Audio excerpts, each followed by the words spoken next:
24. En Córdoba decimos que el Ministerio Público depende del Poder Judicial, por lo tanto es una tesis judicialista. El Ministerio Público Fiscal ejerce funciones primordiales que están establecidas en el artículo 172 de la Constitución Provincial, que dice que es promover y preparar la acción judicial en defensa del interés público de los derechos de las personas, ejercer y promover la acción penal pública, custodiar la jurisdicción y competencia y la normal prestación del servicio de justicia y dirigir la policía judicial.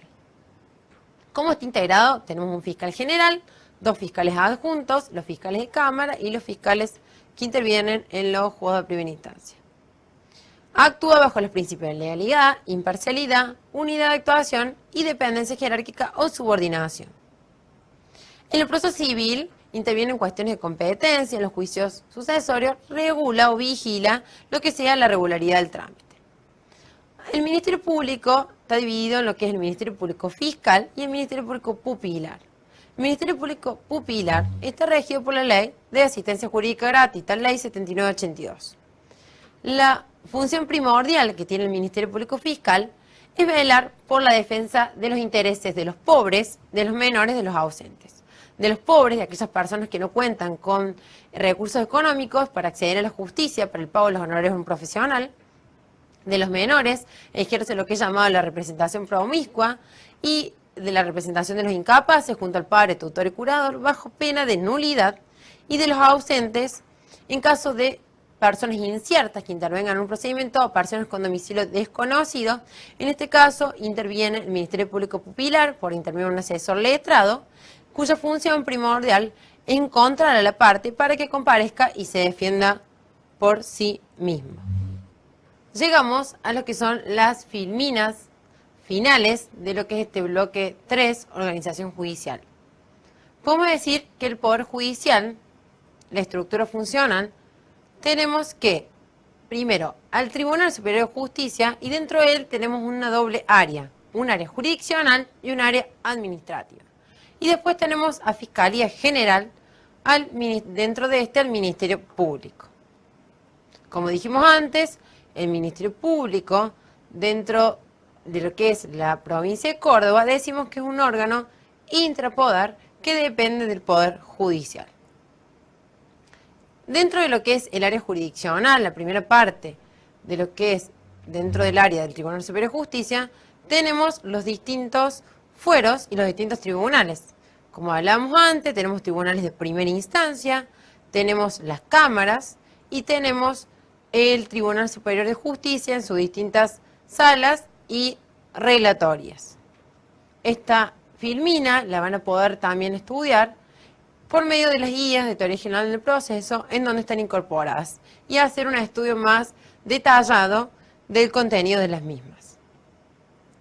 Tenemos el área administrativa del Tribunal Superior de Justicia, tenemos la Dirección de Superintendencia, la Dirección de Servicios Judiciales, la Dirección General de Administración, la Dirección del Archivo General y la Dirección de Informática. Y dentro de cada una de estas direcciones tenemos subdirecciones. Dentro de la Dirección de Superintendencia tenemos la Subdirección de Superintendencia. Dentro de la Dirección de Servicios Judiciales, la Subdirección de Servicios Judiciales. Y así sucesivamente subdirecciones dentro de cada una de las direcciones dentro del área administrativa del Tribunal Superior de Justicia. En cuanto a la estructura del Ministerio Público, acá podemos ver en esta filmina que tenemos la Fiscalía General de la provincia. Dentro de la Fiscalía General tenemos un fiscal general, 2 fiscales adjuntos, tenemos los fiscales de cámara, tenemos fiscal correccional, fiscal de instrucción, fiscal de menores, fiscal en lo civil, laboral y de familia, y el fiscal electoral, y los demás auxiliares del Ministerio Público. Podemos decir como palabras finales las palabras del doctor Piero Calamandrei. El juez es el derecho hecho hombre. Solo de este hombre puede esperar en la vida práctica la tutela que en abstracto me promete la ley. Solo si este hombre sabe pronunciar a mi favor la palabra de la justicia, podré comprender que el derecho no es una sombra vana. Por eso se sitúa en la justitia, no simplemente en el ius, el verdadero fundamento de los reinos, porque si el juez no está despierto, la voz del derecho queda desviada y lejana, como las inaccesibles voces de los sueños. Esta, como dijimos, son palabras del autor Piero Calamandrei, y de este modo cerramos lo que es este bloque y nos vemos en el próximo bloque.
Ahora vamos a dar inicio a lo que es el último bloque de este módulo 2, que va a consistir en la estructura de los procesos civil, penal, laboral y de familia. ¿Cuáles son los objetivos específicos de este bloque? Primero, distinguir los procesos según los diferentes fueros. Distinguir las etapas necesarias y eventuales del proceso judicial y en relación con los distintos fueros. Y lograr una apreciación crítica de la regulación de los procedimientos. Primero vamos a hablar de lo que es la estructura del proceso civil. El proceso civil se caracteriza por ser un proceso escrito de doble instancia. Dentro del proceso civil tenemos 4 etapas necesarias, fundamentales, que están presentes en todo proceso. La primera etapa es la etapa introductoria de las cuestiones. En esta etapa encontramos la afirmación y negación, o sea, encontramos el escrito de demanda y el escrito de contestación de la demanda. En esta etapa introductoria queda trabada perfectamente la litis. Tenemos una segunda etapa necesaria, que es la etapa probatoria. En esta segunda etapa, las partes van a ofrecer y van a diligenciar y producir todos los medios de pruebas, todas las pruebas que consideren que van a servir para acreditar los hechos que son bases de su pretensión. Esta etapa probatoria también es conocida como la etapa de confirmación.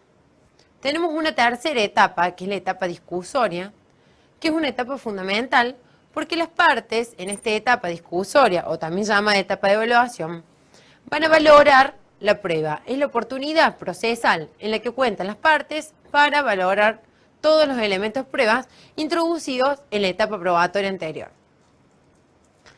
En esta etapa se da un acto procesal de relevancia, como son los alegatos, y los alegatos es aquel acto procesal en el cual las partes van a valorar la prueba, van a introducir elementos que, tanto jurisprudenciales o doctrinarios, que permitan convencer al juez acerca de la existencia de su pretensión y el acogimiento de su pretensión. Tenemos una última etapa, que es la etapa decisoria, en donde el acto procesal fundamental es la sentencia. El juez decide sobre todos los puntos litigiosos que fueron sometidos por los particulares a su decisión. Las primeras 3 etapas, introductoria, probatoria y discusoria, también son llamadas procesar. Y la última etapa decisoria, sentenciar. Entre la etapa discusoria y decisoria encontramos un acto procesal importante, que es el decreto de autos o decreto de autos para definitiva, que a partir de esa oportunidad procesal el juez se aboca a la causa, o sea, tiene conocimiento de la causa y se aboca para decidir sobre los puntos controvertidos. Después tenemos etapas, dentro también de este proceso civil, etapas eventuales, aquellas que pueden estar o no presentes en el proceso civil. La primera de ellas tenemos la etapa de las medidas preparatorias. Cuando hacemos referencia a las medidas preparatorias, se refiere a las medidas, valga la redundancia, preparatorias de la demanda judicial. Una segunda etapa eventual, podemos llamarla también la etapa de prueba anticipada. Esta etapa de prueba anticipada es para ciertos casos puntuales en los cuales hay un temor fundado de que la prueba pueda desaparecer si esperamos hasta la oportunidad procesal, hasta la etapa probatoria. Entonces, el juez, en casos opcionales, puede admitir esta prueba anticipada anterior a la demanda, anterior a la oportunidad procesal para diligenciar y ofrecer la prueba. Para modo de ejemplo, podemos decir, cuando se quiere tomar una testimonial de una persona avanzada de edad que esté internada en un hospital, que esté muy enferma, con posibilidades de fallecer, el juez puede autorizar que se le tome la testimonial a esta anciana o anciano en la clínica cuando esta persona sea un testigo fundamental de la causa, por ejemplo. Entre otras pruebas anticipadas que pueden consultarlas en el Código Procesal Civil y Comercial. Después tenemos las medidas cautelares. Una de las medidas cautelares se pueden dar con anticipación antes de la demanda, durante el proceso o en la etapa de ejecución de sentencia. A modo de ejemplo, podemos decir el caso del embargo preventivo, que se traba antes, es una etapa, digamos, eventual, se traba antes de la demanda y tiene la obligación, la persona que solicita el embargo, de iniciar demanda dentro del plazo de los 10 días posteriores. Después tenemos otra etapa eventual, que es la etapa impugnativa. Esta es una etapa fundamental en la cual el sujeto, o sea, la parte que interviene en el proceso, la parte que se considera agraviada por esa resolución judicial que se dicta en el proceso, puede iniciar esta etapa impugnativa. Interponer recursos tanto ordinarios como extraordinarios. Otra etapa eventual es la etapa de ejecución de la sentencia, que se da en el caso puntual en que el demandado o la persona, digamos, que debe cumplir con la establecido en la sentencia, no cumpla en forma voluntaria, sino que al no cumplirla, la parte interesada debe solicitar la ejecución de la misma. Después, en cuanto a la estructura en el proceso penal, podemos decir que el proceso penal se caracteriza por ser un procedimiento oral y de instancia única. Esa instancia única se divide en dos etapas. Tenemos dentro de las etapas necesarias de un proceso común, un proceso tipo, tenemos la primera etapa, que es la etapa de la investigación penal preparatoria. La etapa de la investigación penal preparatoria puede ser una investigación fiscal preparatoria, como lo dice, hacer investigación fiscal ante el Ministerio Público Fiscal, que investiga y acusa, o una investigación jurisdiccional ante el juez de control. En este caso de investigación jurisdiccional, son los supuestos en que el imputado sea algún sujeto que goza de algún privilegio constitucional, un diputado, un senador, etc. Y el juicio, a posteriori de esta etapa de la investigación penal preparatoria, que finaliza con la elevación de la causa a juicio, tenemos el juicio propiamente dicho. El juicio propiamente dicho se lleva ante un tribunal que es la Cámara de Crimen, que está constituido por 3 sujetos, es pluripersonal. En esta etapa de juicio propiamente dicho, se receptúan todas las pruebas que sean analizadas, la prueba testimonial, la prueba confesional, y se da un acto procesal de importancia que son los alegatos. A su vez, el tribunal, la Cámara, dicta sentencia. También dentro de lo que es la estructura del proceso penal, podemos hablar de etapas eventuales como la etapa impugnativa, que también aquella persona que se considere agraviada, o sea, que considere que esa decisión judicial dictada le causa un daño material o un daño moral, puede solicitar la impugnación de la misma. En esta etapa solamente cabe la posibilidad de interponer recursos extraordinarios, a diferencia del proceso civil, que se pueden interponer recursos tanto ordinarios como extraordinarios. Tenemos la estructura dentro del proceso laboral, que también es un proceso oral de instancia única, al igual que el proceso penal y el proceso de familia, que posteriormente vamos a ver. Tenemos dos etapas necesarias. La primera etapa es ante el juez de conciliación. En esta etapa se trata de lograr el avenimiento, la conciliación, valga la redundancia, de las partes. El primer acto procesal de importancia tenemos lo que es la audiencia de conciliación, en donde la parte demandada, digamos, comparece a la audiencia de conciliación y va a, en caso en que no haya acuerdo, va a contestar la demanda a través de un memorial de contestación de demanda. En esta etapa también, ante el juez de conciliación, se receptúan todo lo que sean las pruebas escritas y a su vez las pruebas de reconocimiento y de exhibición de los libros judiciales. Todas las pruebas escritas, por ejemplo las documentales, las informativas, también las periciales, entre otras.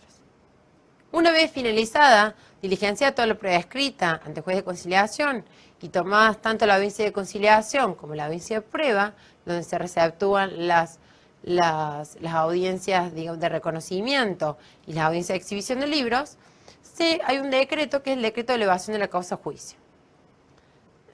Con esto se pasa a una segunda, digamos, etapa dentro de una única instancia, que es ante la Cámara del Trabajo, en donde se lleva a cabo el juicio propiamente dicho. En esta etapa, ante la Cámara del Trabajo, se van a receptuar todas las pruebas que sean oralizadas, al igual que en el proceso penal, la confesional, la testimonial. Se va a dar también un acto procesal de relevancia, como son los alegatos. Y por último, se dicta sentencia.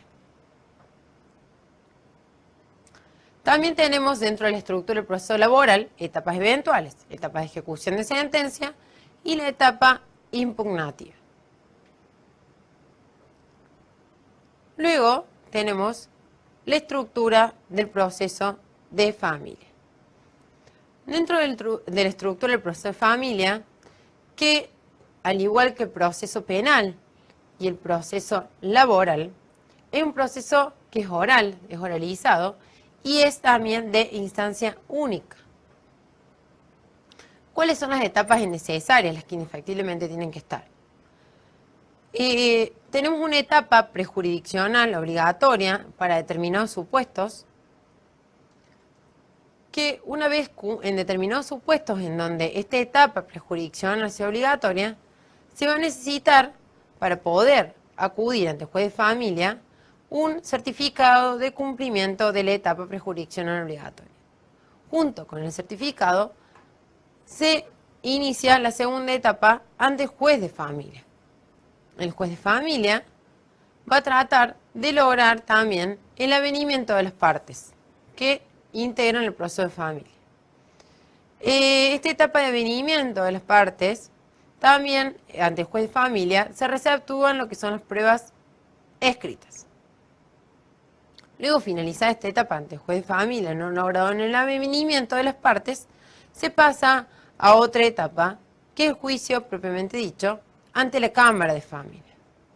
En este caso, la Cámara de Familia va a dictar resolución judicial y a su vez va a receptar todo lo que sean las pruebas oralizadas, la testimonial y la confesional. A modo de síntesis de lo que es esta etapa, este bloque de estructura de los distintos procesos judiciales, ya sea en el fuero civil y comercial, en el fuero penal, en el fuero laboral y en el fuero de familia, debemos distinguir tres cosas básicas. Primero de ellos, que el proceso civil se caracteriza por ser un procedimiento escrito y de doble instancia. O sea, tenemos tanto tribunales de primera instancia, tenemos las cámaras de apelación, que también van a dictar sentencia, y por último tenemos el Tribunal Superior de Justicia que interviene en los recursos extraordinarios. En cambio, en los procedimientos orales de instancia única, como es el procedimiento penal, el procedimiento laboral y el procedimiento de familia, son procedimientos de instancia única en donde tenemos una primera etapa en donde el sujeto que interviene en esta primera etapa, ya sea el fiscal en el procedimiento penal o el juez de control en determinados casos, el juez de conciliación y el juez de familia, no van a dictar sentencia al fondo, sino van a diligenciar, digamos, toda la parte de pruebas escritas y recién ahí se va a la etapa de juicio propiamente dicho. En el caso del proceso penal, el juicio propiamente dicho es ante la Cámara del Crimen, que como dijimos es un tribunal colegiado, integrado por 3 miembros. Similar es el caso del procedimiento laboral, en donde también el juicio propiamente dicho es llevado ante la Cámara del Trabajo, que digamos también es un tribunal pluripersonal, o sea, intervienen 3 vocales. En determinados supuestos se está autorizando también la posibilidad de que actúen con un solo vocal en forma unipersonal. Y también tenemos en el procedimiento de familia que la segunda etapa del juicio propiamente dicho es cumplida, o sea, el órgano que tiene facultades decisorias es la Cámara de Familia, que también es pluripersonal, intervienen 3 miembros. Una vez finalizado esto y entendí bien lo que es la estructura de los distintos procedimientos, que es fundamental para lo que es el desarrollo profesional de un sujeto, vamos a hacer alusión a las palabras finales del doctor Palacio. Aunque el proceso configura jurídicamente un fenómeno único, no siempre se encuentra normativamente regulado de acuerdo con las mismas modalidades y efectos. Ciertas circunstancias, como son la naturaleza del órgano decisor, la existencia o inexistencia de un conflicto entre partes, la índole y el número de las pretensiones y peticiones que puede tener el objeto, la forma en que se haya estructurado, constituyen variantes que dentro de aquella nulidad conceptual autorizan a formular distintas clasificaciones del proceso. Con las palabras del doctor Palacio, a modo de reflexión, damos por finalizado lo que es el módulo 2 de esta materia, Procesal 1, Teoría General del Proceso. Esperamos que los conceptos hayan quedado claros y que ayuden al estudio de esta materia.